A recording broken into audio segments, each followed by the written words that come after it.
नमस्कार मित्रांनो, आज आपण पाहणार आहोत जुन्या बाल भारती पाठ्यपुस्तकातील इयत्ता दुसरीतील धडा। तर चला आपण व्हिडिओला सुरुवात करूया। धड्याचं नाव आहे गर्विष्ठ कावडा। चला तर हा पाठ वाचायला आपण सुरुवात करूया। गर्विष्ठ कावडा। एक होता कावडा काळा काळा, एक होता कावडा काळा काळा, जसा काही कोळसास तो होता मोठा गर्विष्ठ। तो नेहमी म्हणायचा, माझ्या इतका वेगाने कोण उडू शकतो। त्याला एकदा भेटली चिमणी, एवढीशी, तिला तो चिडू लागला। चिव चिव चिव चिव चिमणी चिमुरडी, आहेस अगदी भिकारडी, आणि एट किती मिरवतेस, तुला माझ्या इतक्या वेगानं उडवता येत नाही, आणि उगाच ठमकत ठमकत चालतेस। चल लावूया आपली शर्यत, त्या दूरवर दिसणाऱ्या समुद्रापर्यंत कोण आधी जातं ते पाहूया। दोघेही उडत चालले, कावडा पुढे आणि चिमणी मागे।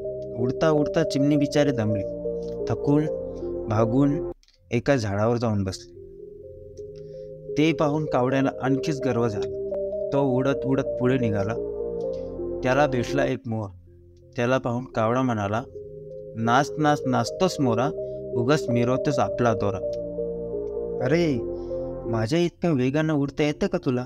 थुई थुई नाचणं तेवढं तुला येतं, नेहमी उगाच फुशारकी मारत असतोस।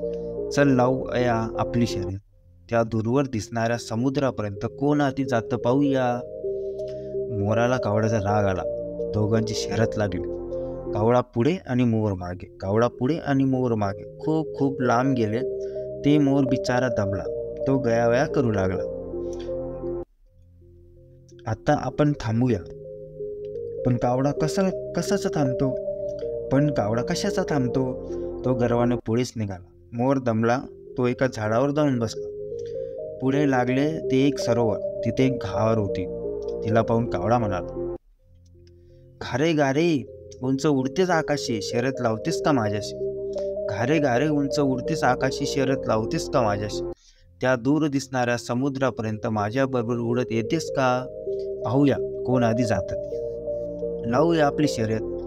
कावड्याचा गर्विष्ठपणा पाहून घारीला हसू आले। त्या दोघांची शर्यत लागली।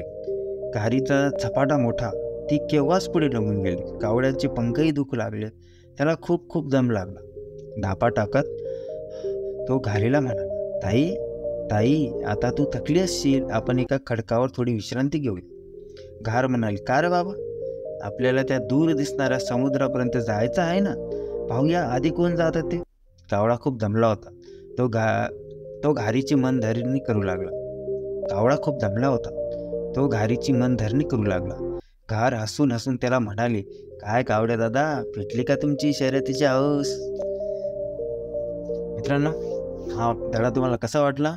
जर आवडला असेल तर सबस्क्राईब करा चॅनलला, शेअर करा, कमेंट करा, लाईक तर नक्कीच करा। ओके, चला भेटूया आपण पुढच्या व्हिडिओमध्ये। तोपर्यंत धन्यवाद।